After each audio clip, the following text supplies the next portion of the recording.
5 o'clock downstairs. The quality that Joan had was an earthiness. It wasn't an aloof-like goddess like a Garbo. It might be the girl who's sitting next to you at the local movie show. It might be the girl who's working next to you on the assembly line, as the part she often played. She was one of the people who were going to see her movies. People say, oh, she was lucky and she got in because of her looks and all the rest.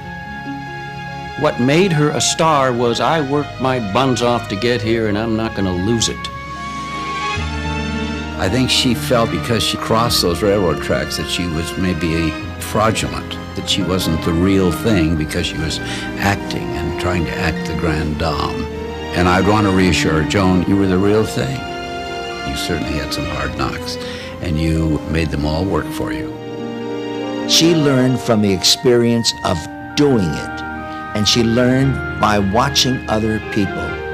I feel she developed more as an actress than almost anybody in the business, with the exception of Marilyn Monroe. Joan was a woman who lived a dream. She became everything she dreamed about. But most of all, she became a star.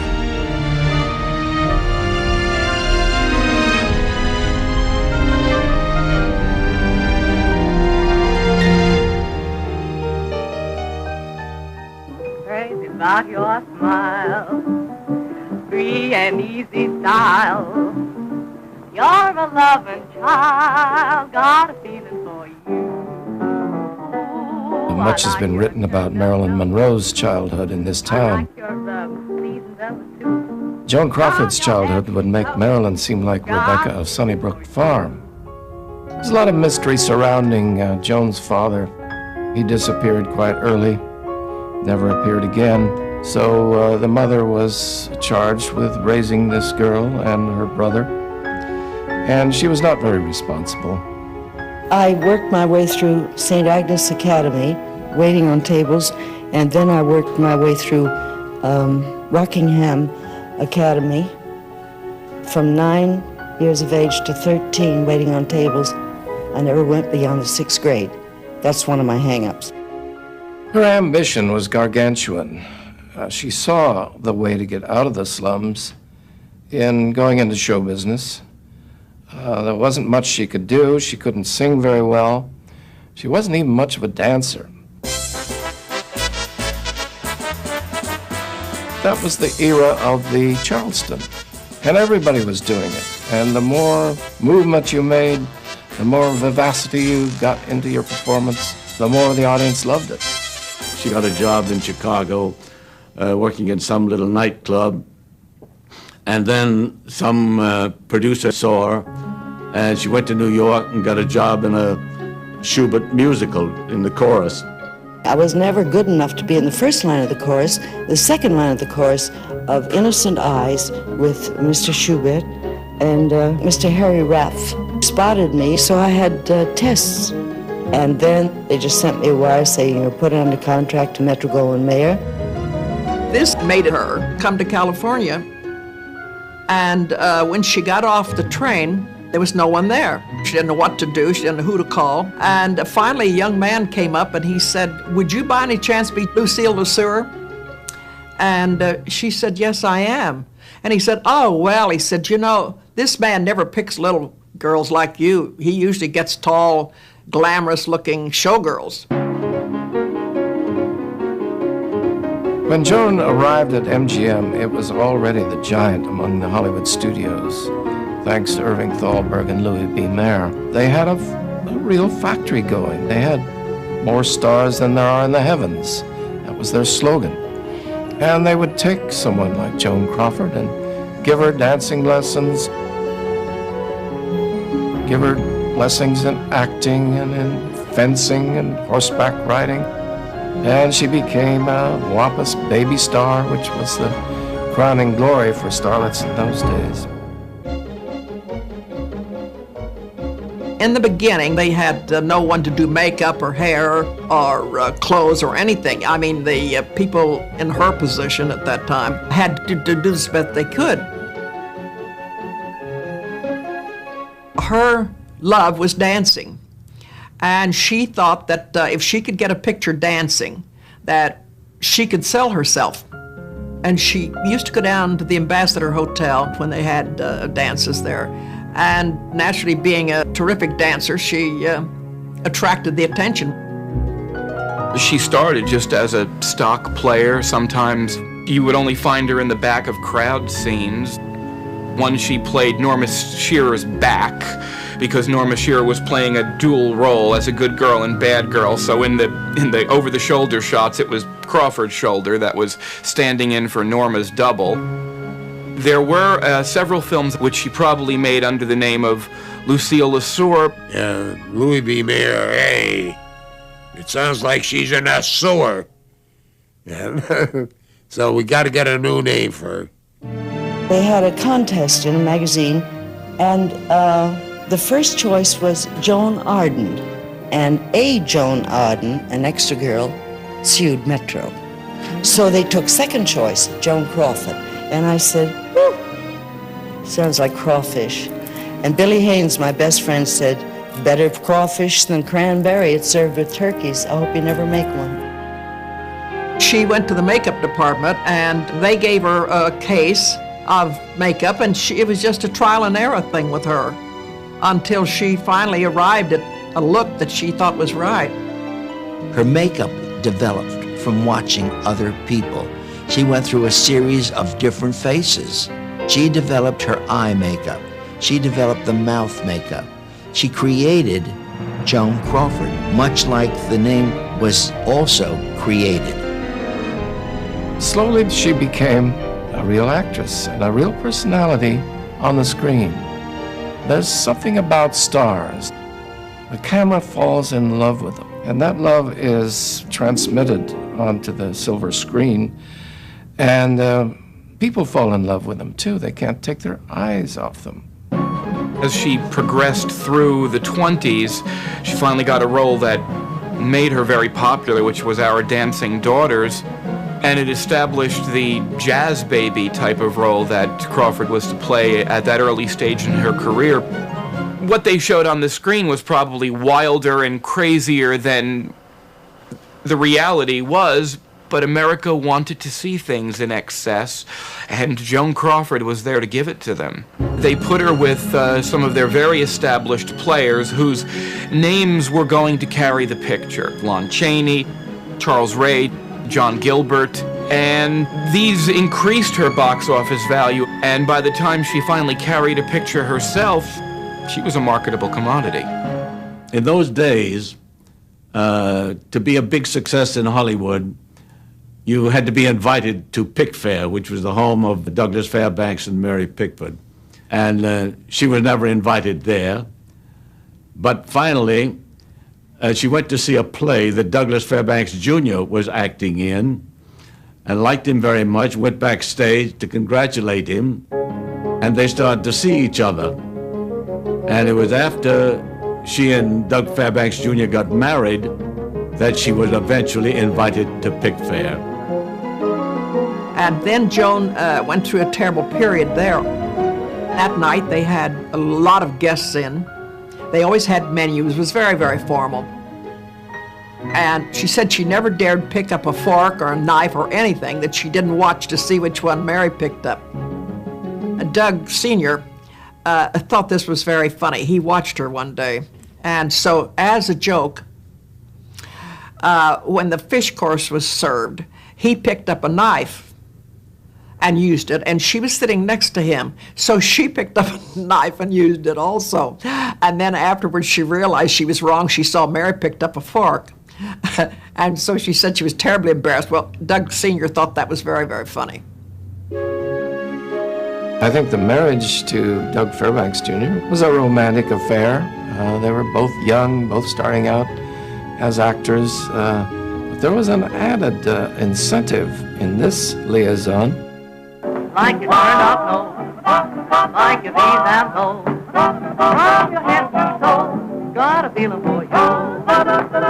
Did you ever see somebody who... She had come up from the slums of Kansas City, and she was kind of ignored when she was first at MGM and finally accepted as a star. So it was wonderful for her. Got a feeling for you.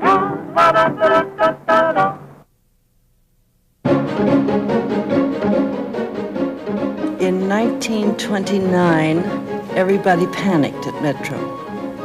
But I mean everybody. Executives, actors, actresses. Starlets didn't know enough, and I was a starlet. So I wasn't afraid.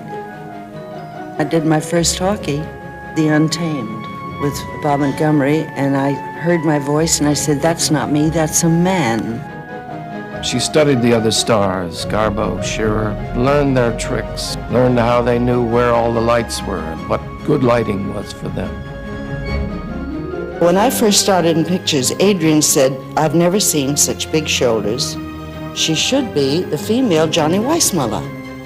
Adrian said, I can't cut her shoulders off, so I'll just exaggerate them. So that's how the padded shoulders came in. Which turned out to be a dress that she wore on the picture Letty Linton. When that picture was released, I think every manufacturer on 7th Avenue copied that dress. Joan was very ambitious. Louis B. Mayer was not particularly a pal of hers. She knew she would have to fight for roles. She went after them.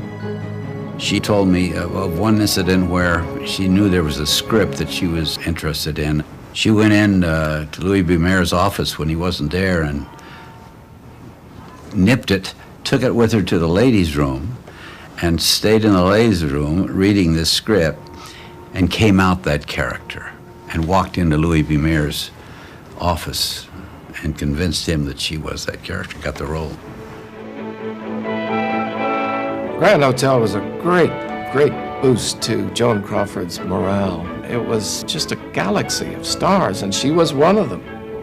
There was John Barrymore, Lionel Barrymore, Greta Garbo, Louis Stone, Wally Beery, Gina Herschelt. She only played a secretary, so it was typecasting for her. She usually played the shop girl or the secretary in those years.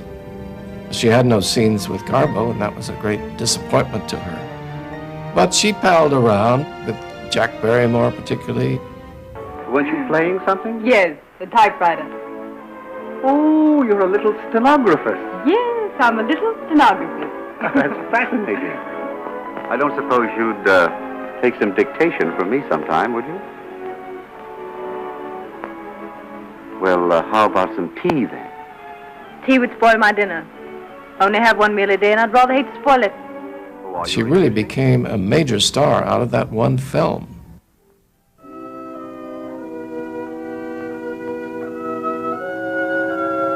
She wanted to do Rain rather badly.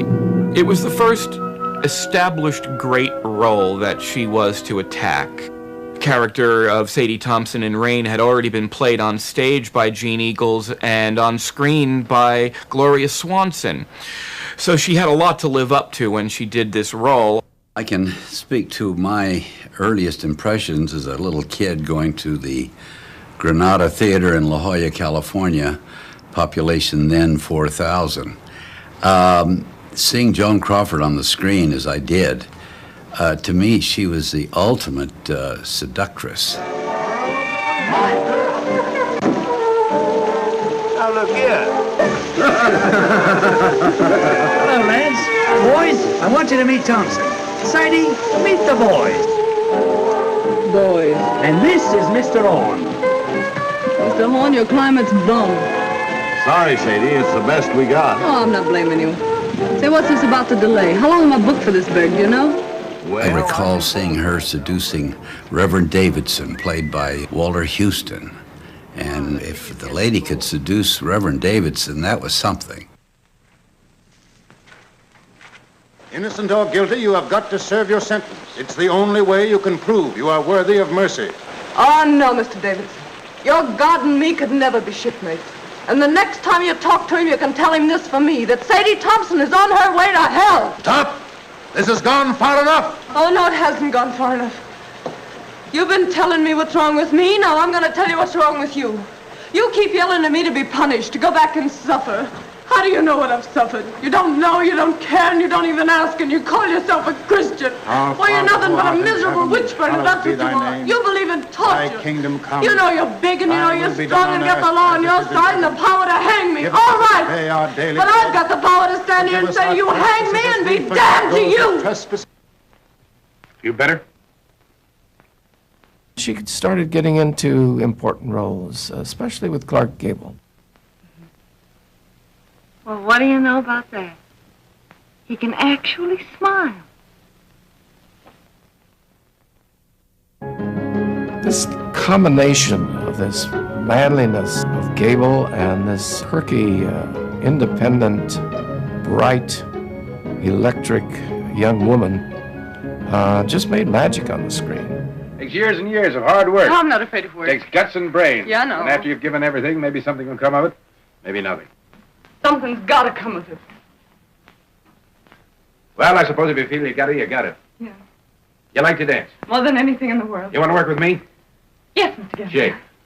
Yes, sir. Now beat it. Thank you. Even if I loved you so much it was killing me, and I knew you'd haunt me for the rest of my life, I still wouldn't have any part of you. I only hope they take you back to that prison you belong in. Well, I think the success of Gable and Crawford was that they were equals. Supposing I was the guy you were dumb enough to fall for. Then what? Here's what? They made, 8 or 10 pictures together, and nearly all of them were hits. He was a king wherever he went. He earned the title. He walked like one, he behaved like one, and he was the most masculine male I have ever met in my life. She and Clark had a love affair that lasted for years and years and years. But she told me she was madly in love with the man. But she told me that she realized that the marriage would never last.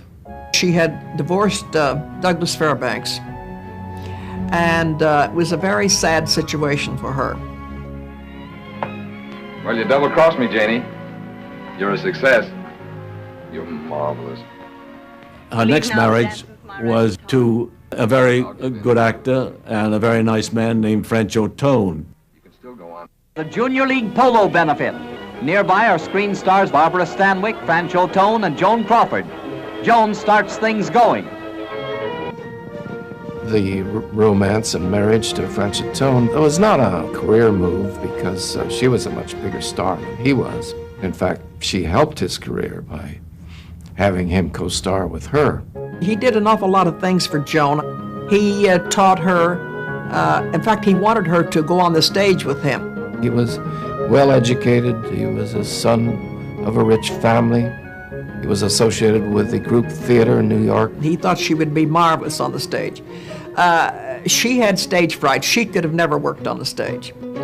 I remember Francho Tone saying to somebody, part of the reason that their marriage broke up was that he just ran out of adjectives. Every time she came down and they were going out somewhere, she was dressed to the nines. And he had to exalt her and say how gorgeous she looked, how perfectly groomed she was, and what a great dress, and her hair was beautiful, and so forth. He just got tired of that. Joan Crawford loved going to New York. She loved seeing plays. And when she'd see a play that she felt was right for her, she went to the head of MGM, Irving Thalberg, and she would tell him that she'd love to do this particular play. And before she knew it, Irving Thalberg's wife, Norma Shearer, would be doing the part. Actually, she had more success in films, particularly in the late 30s, than did Shearer. And so they realized what a box office champion they had, and they gave her great co-stars, Gable, Tracy. She was always combined with top stars, and that's the best and easiest way to really build a career. The importance of the women is that it was the first true villain that Crawford was to play. About time he found out I was a home girl. Homegirl? Get her. Why don't you borrow the quintuplets for the evening? Because I'm all the baby he wants, pet. She wanted to play this role very badly. It was an all-star MGM production. Everybody on the studio was in it, as long as they were female.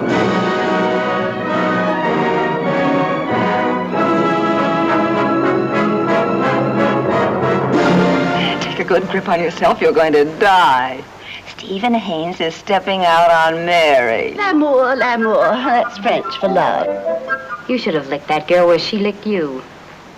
In his arms. Stephen's fed up with you, Crystal. In your heart, you know it. Yes, take my advice, Crystal. Put your mind on your alimony. Alimony? With what Stephen can get on you, he won't have to give you a dime. Here at last in The Women, she had equal co-starring billing with her #1 arch rival, Norma Shearer. Had 2 years to grow claws, Mother. Jungle Red. She was married to the boss, and I was just an actress. She didn't like my dress, so she changed it 19 times. It cost the picture a fortune. But I ended up wearing the gold dress and turban. You're very confident, aren't you? Yes, because I know Stephen couldn't love a girl like you. Well, if he couldn't, he's an awfully good actor.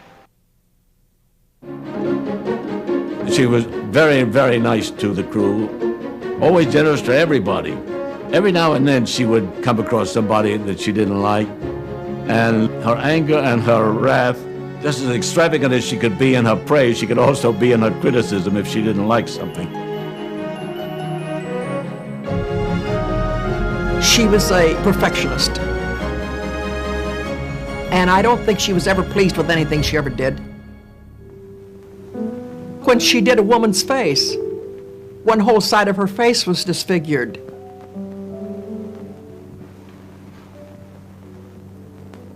Did she? Yes, and now just hold still. There we are. Is that better?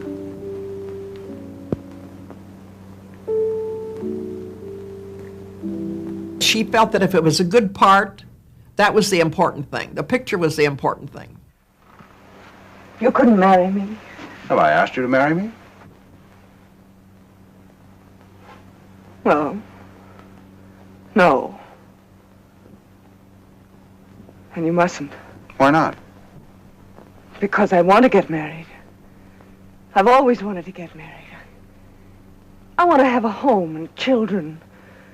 I want to go to market and cheat the grocer and fight with the landlord. I want to belong to the human race. I want to belong. She'd had 2 miscarriages with Douglas, and she had 1 with Francho.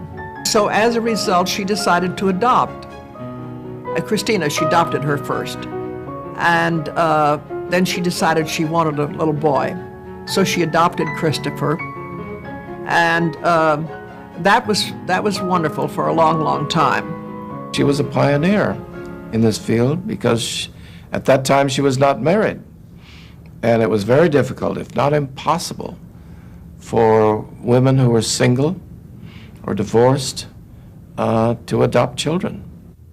When we would go on locations, they would stand and cry and carry on, "Mommy, please don't leave us, don't leave us, we don't want you to go." And she would try to explain to them that she had to go. This was her job, and she had to go. And they would still beg and cry and carry on. Joan Crawford came to the end of her MGM days in a very traumatic way. She had done 2 or 3 real bad flops. In those years, stars' lives as real top stars didn't last very long, particularly the women. The women have a very short shelf life. People wanted to see young actresses and bright youth on the screen. And so Crawford was cast adrift. On her last day at the studio, she said goodbye to a few old friends and drove out the auto gate. And nothing was said, no speeches, no gold watch, no flowers even. Well, I was in good company with Katharine Hepburn and Fred Astaire and a few others. I thought, well, I'm through. And then Jerry Wald, who was at Warner Brothers, a very active and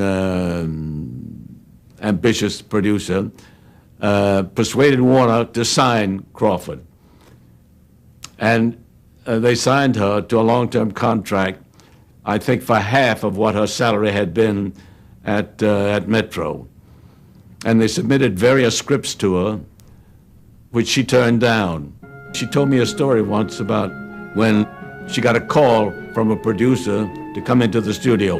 And she was very hopeful that they were going to offer her a new script and a good script.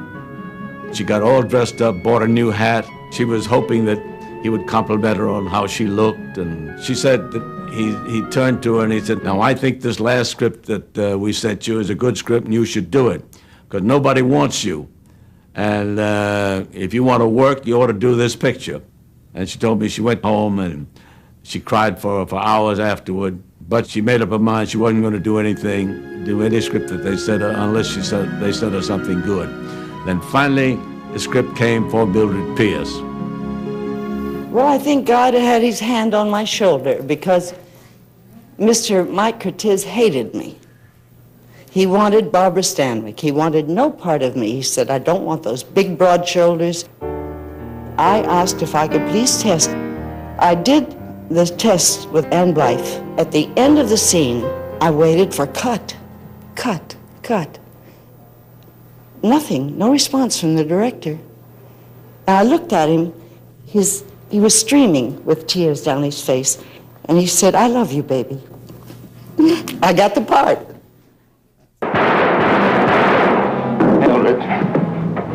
Mildred. A name gasped in the night. You make me feel,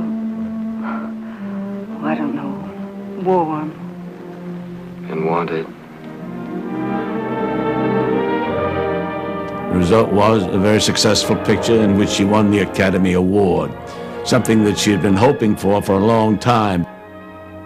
You've been snooping around ever since I got this job, trying to find out what it is. And now you know. You know, don't you?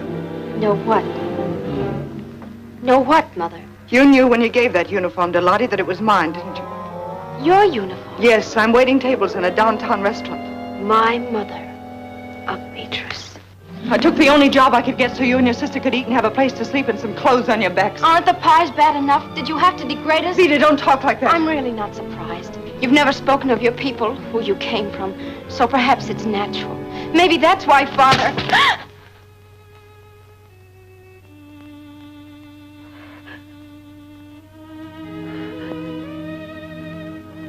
Oh, I'm sorry I did that. I'd have rather cut off my hand. I'd never have taken the job if I hadn't wanted to keep us all together. I don't think the public knows what that Oscar means to us. It is one of the most emotional things that can ever happen to a human being. They changed her contract at Warner's. After the rewrite of the contract, she told me she was getting $250,000 a picture, which was an enormous amount of money back in the 40s.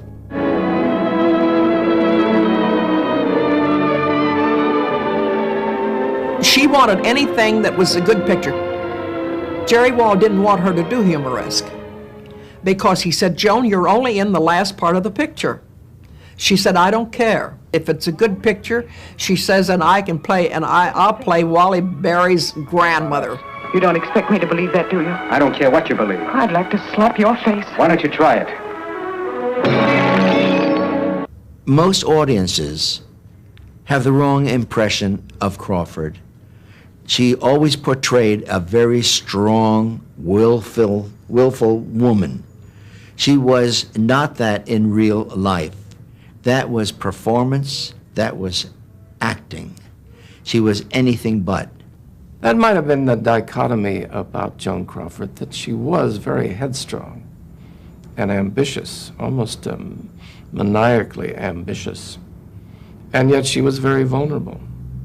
She wanted to be liked. After the breakup of the marriage with Tone, she felt that a home needed a father and the children needed a father. And she met Philip Terry, who was under contract to MGM, and she felt very comfortable with him. But years later, after she divorced him, she said she made a mistake, and she thought being comfortable was love, but it wasn't. We were in Sedona, Arizona, and we were working out in 120-degree heat. By that time, she had adopted twins, too, so she had 4 children to talk with. She would listen to all the problems, and finally she'd say, now, you keep a happy face, and you know that Mommy loves you, and I'll call you tomorrow night. Now, put your sister on. This went on for all 4 of these children, and then she just collapsed afterwards. And I said to her 2 or 3 nights later, I said, Joan, how can you do this every night? She said, well, they're children. If I didn't, they wouldn't understand. She loved those children, and I think she was a devoted mother. I don't think anybody will truly understand Joan's relationship to her children, why she adopted them. I think she felt as a woman that she wouldn't be fulfilled if she didn't have children. Joan was a real taskmaster, primarily with herself, and it did reflect onto other people. She was a rigid mother, very rigid, and she was rigid with the children. She was a disciplinarian. She wanted us to grow up independently, self-reliant, and to set our goals to what we believe was right. She was determined not to let her kids fall into that kind of prince Hollywood syndrome that sadly a lot of famous actors' children had fallen into. She felt that these children might not have the money to live the kind of life that she lived. And she wanted them to be able to go out and face the world. We had one cook and we had our governess, but we still had to make our beds and wash our dishes. And I think we were told when we were about 4 or 5 years old we had to bring our chairs into the kitchen sink and start washing the dishes. And of course the children resented that because they felt that the servants were there to do that. And she knew that was wrong. And all she was doing was just preparing them to go out into the world. I saw her mostly when she was with the twins. And I also saw the way she talked about them. And she would talk about the twins with a different tone than she talked about Christine or Christopher.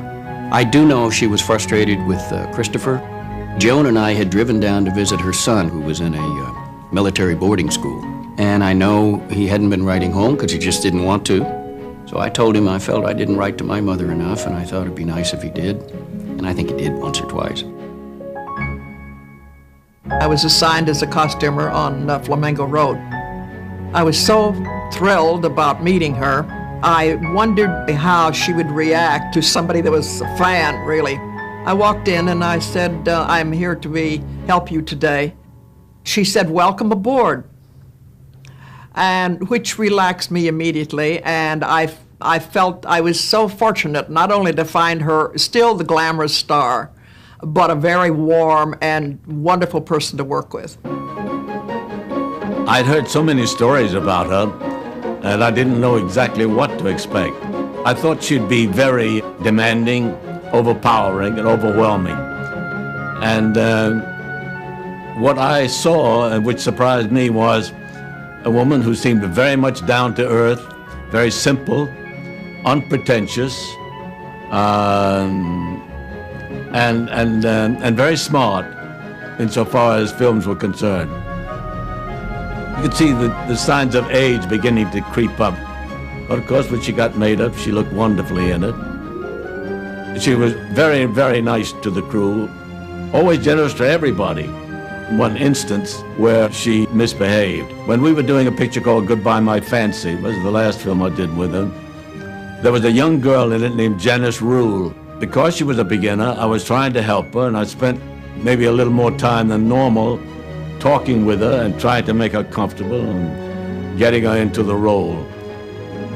And Joan, for no reason at all, became very jealous. I think, for one thing, Janice was very young and very pretty, and she was very rude to Janice. And years later, when Janice Rule became a very good actress, Crawford sent her a letter apologizing for the way she had treated her.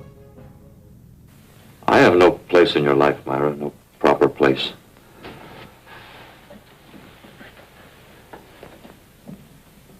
Without you, I have nothing. When Joan was cast in Sudden Fear, it was a demanding role that she needed in her career.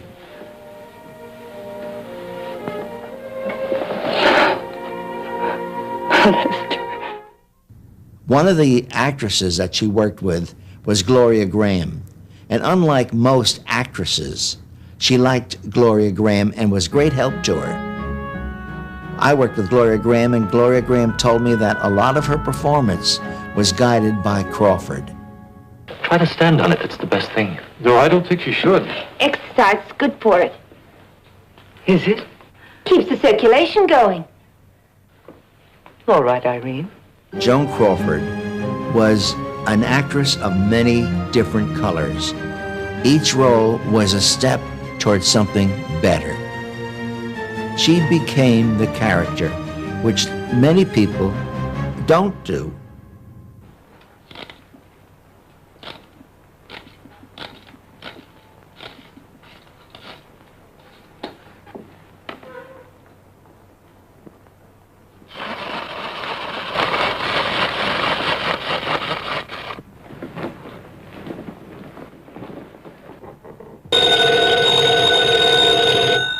She was good with people. People were in awe of her, and she was never in awe of herself. She was willing to walk up to anybody, shake hands with them, talk with them. Who are you? What's your name? She was always sending notes or telegrams every time on my birthday at Christmas time. The fan letters were answered in her own handwriting.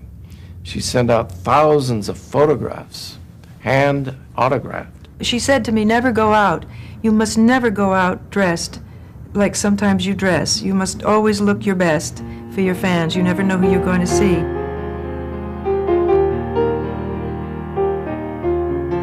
What made her a star was I worked my buns off to get here and I'm not going to lose it.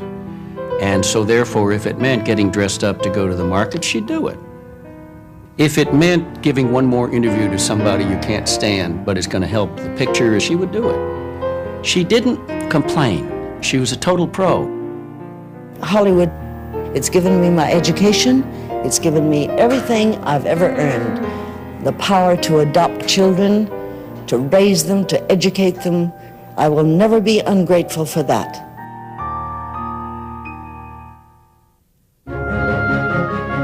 I had finished working with Joan and Johnny Guitar, and I was doing a picture called The Rose Tattoo. I was being interviewed by one of the movie magazines. One of the writers came in and said to the editor, "Oh, you wanted me to do a story on Joan Crawford?" He said, "Oh, yeah, that's right. Okay, good. Get at it." He said, "Well, what do you want, good girl or a bitch?" And he said, make her a bitch." I said, "Joan, how do you handle that when people do that?" And she said, "Oh, darling, suppose they never wrote about me at all." I thought, she could have been a politician. Any man's my man if I want it that way. Not Judd. Ask him. No, I won't ask him. I won't go to him with your lies. I wouldn't lie to you about something as important as this. I love playing bitches, and I was a bitch in that. Who do you think? There's a lot of bitch in every woman, and a lot of bitch in every man, too.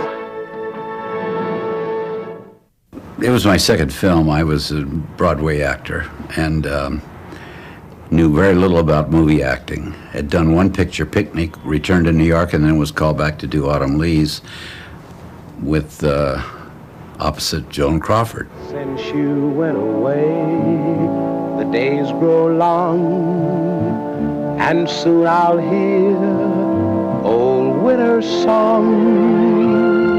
Good night. Good night. Bert, please don't come back anymore. I mean it. Don't come back. Gibbs, Mary. Find a girl your own age. Here's that woman that seduced Walter Houston when I was a little kid in La Jolla. She was a very directive person and very well organized, and a damn good actress. You conniving tramp. Now that'll teach you. No more lies.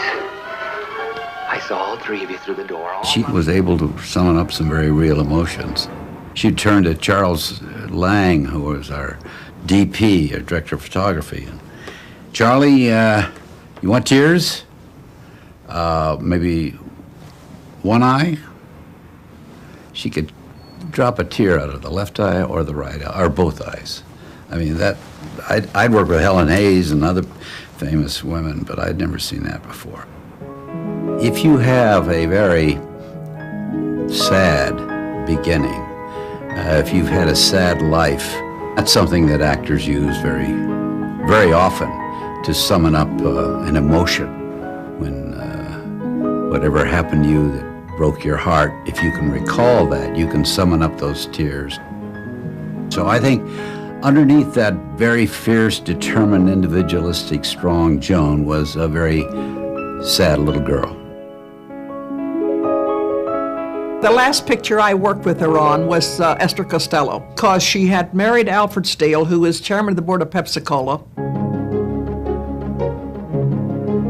She found true, strong happiness and a sense of security with him that she never found with anybody else. Because he wasn't a movie star. He wasn't worried about how he looked, and he wasn't vying for somebody else's part, and he wasn't trying to get the limelight away from her. Totally secure in his position in life, as she wanted to be in hers, but was not always.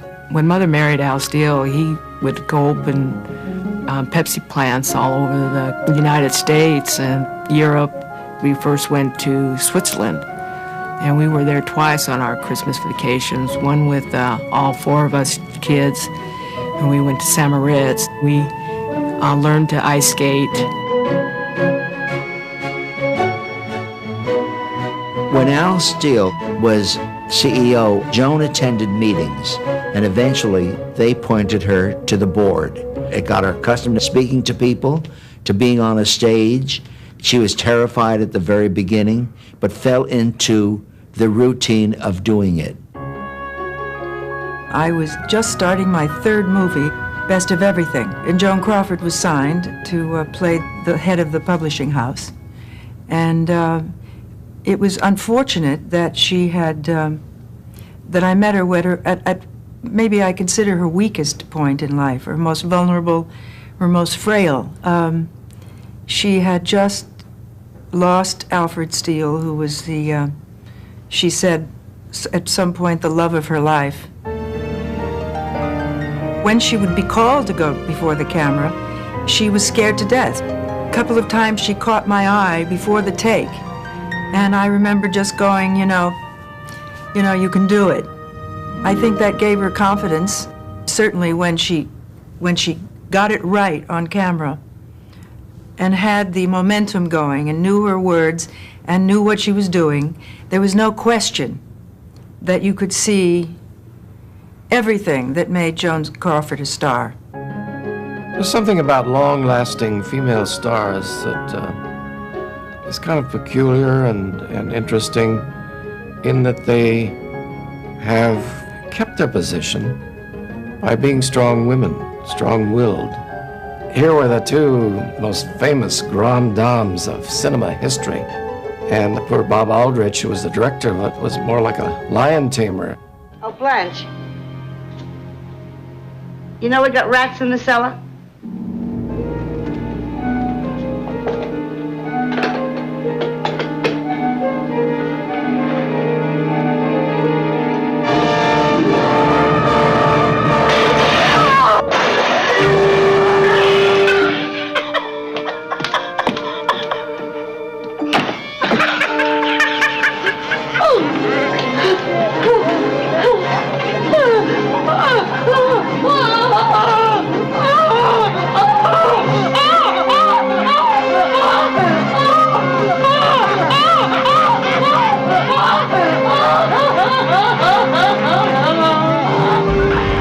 When they started to shoot Whatever Happened to Baby Jane, and Davis came out in that white makeup, Joan was shocked.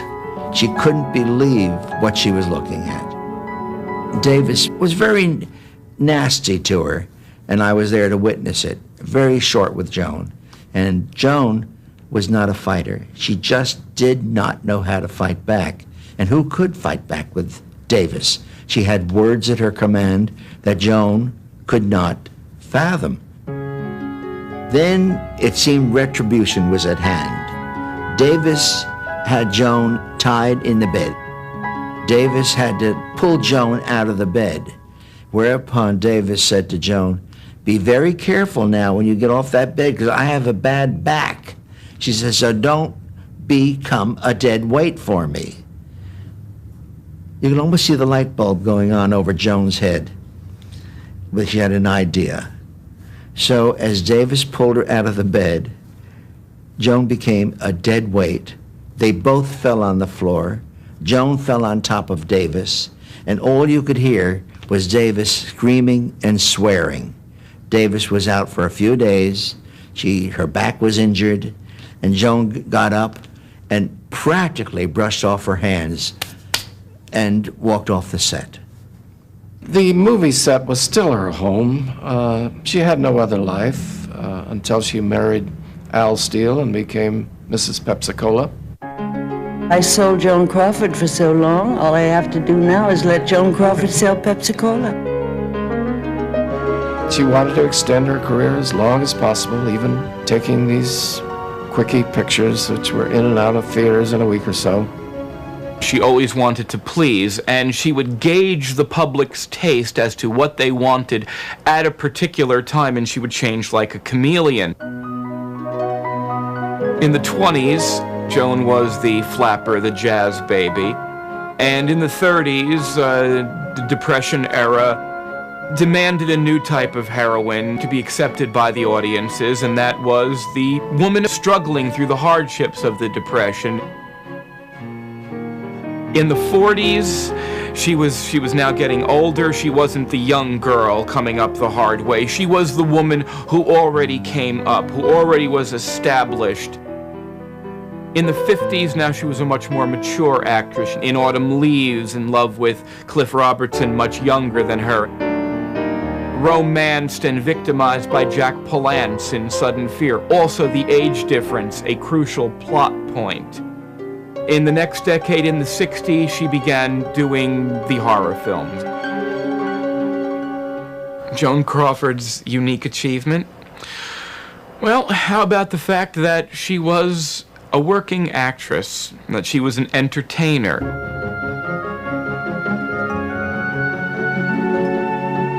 She always gave 110% in everything that she ever did. There is never a case of you finding a piece of film with Joan Crawford slumming.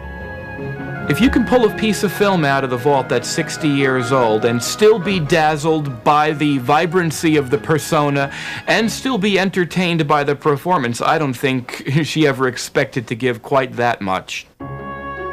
Joan Crawford was a very proud woman. So when sickness did come upon her, she was aging. She could no longer look her best. It was sort of like the legend of the elephants who go away to die. So she holed up in her apartment in New York and just pulled down the curtain. You'd say, "Joan, come and have dinner." "Oh, my darling, I'd love to, but I can't." I know she gave away her little dog. She let her faithful Mamacita, the maid, go. She seemed to be clearing up her life. Sad to say, she died alone.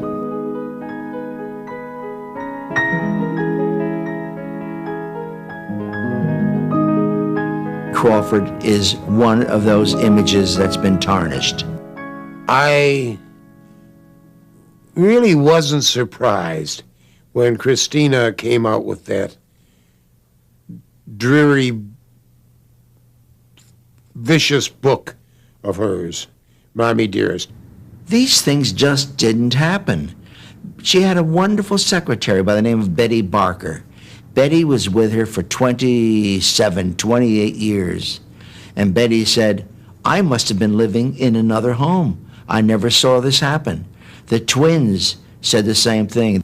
And she wasn't that kind of person that my sister Christina had said. She was very caring and loving. I think Christine was very, very envious of Joan Crawford and her public and her popularity and her beauty. Very envious. Joan called me on many occasions to help Christine get a job as an actress, which I did on 2 occasions. Joan did everything possible for that child. She wanted to be an actress. She wanted to be Joan Crawford. I've never seen Mother lose her cool. She never lost her cool in front of us. I think sometimes she showed her frustration, but not in the cruelty that the book had mentioned. She was a fine woman. She had 2 fine careers, one in an actress and one as a businesswoman, and she never lost control. The producer was visiting Joan in her apartment in New York. He noticed that there was a little man in a wheelchair there, very aged and infirm and white-haired. She never introduced him until she went to the door with him and said to this producer, well, thank you for coming by. And the producer said, who is that? He said, well, she said, well, that's Francho. Here at the end of both their lives, she had taken in her old husband from 30, 40 years before, was serving him up dinner and trying to cheer him up. And that was another side that most people don't hear about Joan. Joan's whole life was work hard and be better. Be your best, whatever that was. There may never have been enough security that allowed her to be who she really was, but I applaud her strength. I really do. I remember her coming out of the club on 52nd Street. Her limousine didn't arrive. She'd always have a small pocket of fans. The doorman said, well, Miss Crawford, should I get you a cab? Yes, she said. The cab arrived, she got in the cab, and the first thing she did after the door closed was she turned on the light inside the cab. And then she said to the driver, so that her fans could see almost like the Queen in a carriage going off with the light on in the back. She loved the light. She loved the attention. Ladies and gentlemen, Miss Joan Crawford.